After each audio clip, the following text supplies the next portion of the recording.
précédent et le discours suivant dans le précédent recueil. Pendant la période de l'exil, en particulier à l'époque de Haman, lorsqu'il y avait un décret, des persécutions qui rendaient cet exil encore plus profond, c'est alors précisément qu'ils accomplirent ce qu'ils avaient déjà reçu lors du don de la Torah, avec de grands miracles. L'hymne, le Rabbi Rayat, il explique qu'ils firent alors le don de leur propre personne.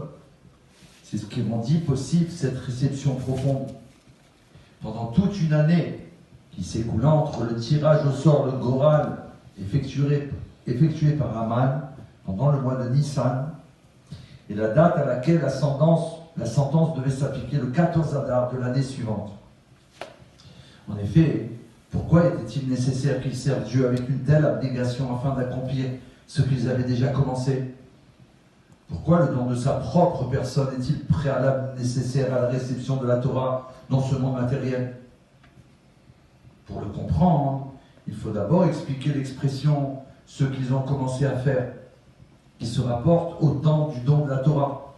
Comme on le sait, le fait nouveau qui fut alors introduit était le don de la Torah et des mitzvot, précisément sous la forme matérielle. En effet, spirituellement, les patriarches mettaient d'ores et déjà en pratique les mitzvot avant la révélation du Sinaï, afin de supprimer le décret selon lequel les habitants de Rome ne descendront pas en Syrie, et les habitants de Syrie ne monteront pas à Rome. Cette formulation de nos sages indique qu'avant le don de la Torah, il y avait une coupure hermétique entre le matériel et le spirituel. À l'époque, toute élévation était purement morale, et elle était donc incapable d'entraîner la dimension matérielle dans son élévation.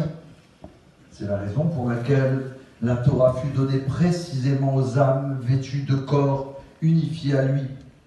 De la sorte, l'âme peut diriger le corps pour le conduire à mettre en pratique les mitzvot, les commandements d'une manière concrète.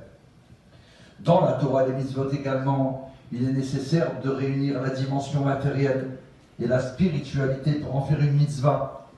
C'est la raison pour laquelle les mitzvot font systématiquement intervenir la dimension matérielle, y compris quand elles sont des sentiments du cœur. Or, il peut en être ainsi uniquement après l'affinement qui est apporté par l'exil, en lequel un homme est appelé à faire intervenir son propre effort. Il y a plusieurs manières de mettre en pratique la Torah et les mitzvot. Certains le font par habitude, c'est-à-dire machinalement, sans enthousiasme, ou encore d'une manière intéressée.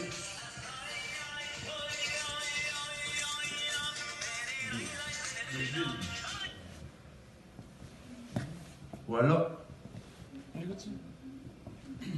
il y a plusieurs manières de mettre en pratique la Torah et les mitzvot. Certains le font par habitude, c'est-à-dire machinalement, sans enthousiasme, ou encore d'une manière intéressée. Par exemple, afin d'être considéré comme un rave. Là encore, sans enthousiasme, puisqu'en pareil cas, le service de Dieu n'est pas recherché pour lui-même, mais uniquement pour la notoriété qu'il apporte.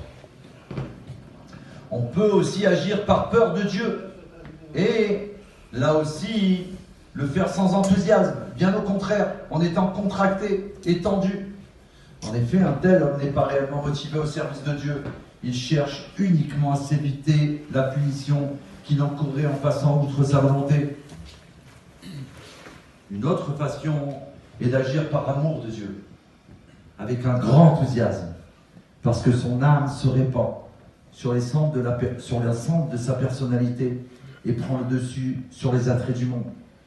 C'est de façon générale le service de Dieu qui est basé sur la nature, sur l'amour naturel que chaque juif éprouve envers Dieu, sans qu'il lui soit nécessaire de repousser les limites de sa personnalité, ou bien sur l'habitude qui devient une nature. Un autre texte précise une seconde nature, et même une première nature. En tout état de cause, la nature et l'habitude ont le même effet au sein de la personnalité humaine. Un service de Dieu selon une approche rationnelle, mais il en existe aussi une forme qui transcende la rationalité et qui permet de ne plus ressentir sa propre existence, de vouloir uniquement mettre en pratique la volonté du Créateur. C'est à ce propos qu'il est dit « de tout ton pouvoir, même s'il te reprend la vie ». On retrouve ces distinctions également dans la Torah elle-même. C'est ainsi qu'on peut l'étudier, pour savoir ce qu'il faut faire, ce qui a un objectif en soi et qui subit donc des limites. Ainsi dit le Rambam Maïmonide, dans l'introduction du Mishneh Torah. Il est possible, quand on étudie la halakha, de connaître l'ensemble de la Torah. Par exemple, on étudiera les halakhot, les lois d'une fête durant cette fête. Une telle étude est limitée. Elle n'intègre pas, par exemple, ce qui concerne les autres fêtes. On peut aussi étudier la Torah par intérêt pour son étude et s'élever sans cesse en l'amour que l'on ressent pour elle, du fait de sa qualité intrinsèque, y compris quand une telle approche est rationnelle.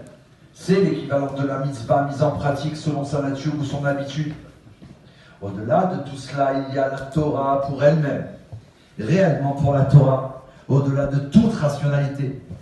On peut ainsi relier la Torah émanant de la tribu de Chochma à sa source en la recevant. C'est l'équivalent de la mitzvah dont la seule et unique motivation est l'accomplissement de la volonté du Créateur. C'est la dimension qui est donnée par ce texte de la réception de la Torah.